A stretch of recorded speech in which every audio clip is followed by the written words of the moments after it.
আমার রান্নাঘরে আপনাদের স্বাগত জানাই। আজ আমি রান্না করছি তিল দিয়ে হুঁপো। হুঁপো এইভাবে তিল দিয়ে রান্না করলে খেতে খুবই ভালো লাগে। প্রথমে আমি হুঁপোগুলো এইভাবে চৌকো চৌকো করে কেটে নিয়েছি। পরিমাণ মতো নুন দিয়ে ভালোভাবে মাখিয়ে নিচ্ছি।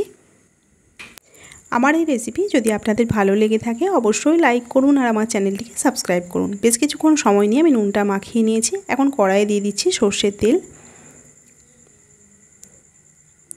তেলটা গরম হয়ে গেছে, ফোড়নে দিয়ে দিচ্ছি একটা শুকনো লঙ্কা, সামান্য কালো জিরে। ফোড়নটা অল্প নেড়ে নিয়ে দিয়ে দিচ্ছি একটা বড় সাইজের কেটে রাখা পেঁয়াজ। পেঁয়াজটা আমি চৌকো চৌকো করে একটু বড় সাইজ করেই কেটে নিয়েছি। পেঁয়াজটা হালকা করে ভেজে নেব।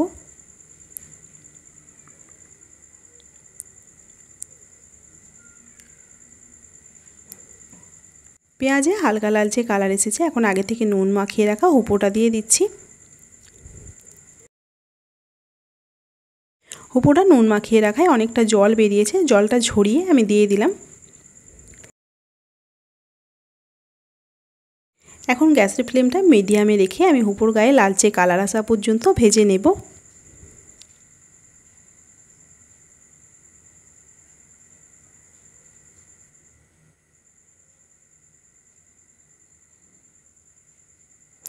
হুঁপোর গায়ে হালকা লালচে কালার এসেছে। এখন আমি দিয়ে দিচ্ছি তিল আর একটা শুকনো লঙ্কা আমি একসঙ্গে বেটে নিয়েছি।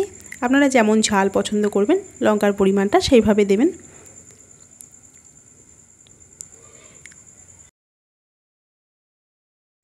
একটা শুকনো লঙ্কা দিলে এই হুঁপোর কালারটা খুব সুন্দর হয়। আপনারা না চাইলে কাঁচা লঙ্কাও দিতে পারেন। এখন আমি দিয়ে দিচ্ছি পরিমাণ মতো নুন।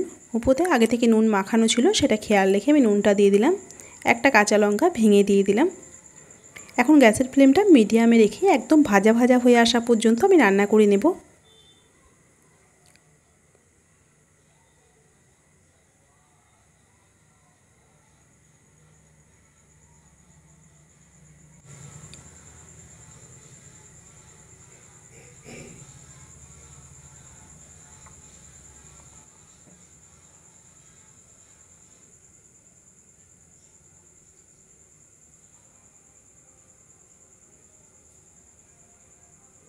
বেশ ভাজা ভাজা হয়ে এসেছে, গ্যাসটা অফ করে দিচ্ছি। এইভাবে তিল দিয়ে হুঁপো রান্না করে দেখতে পারেন, গরম ভাতের সঙ্গে খেতে খুবই ভালো লাগে।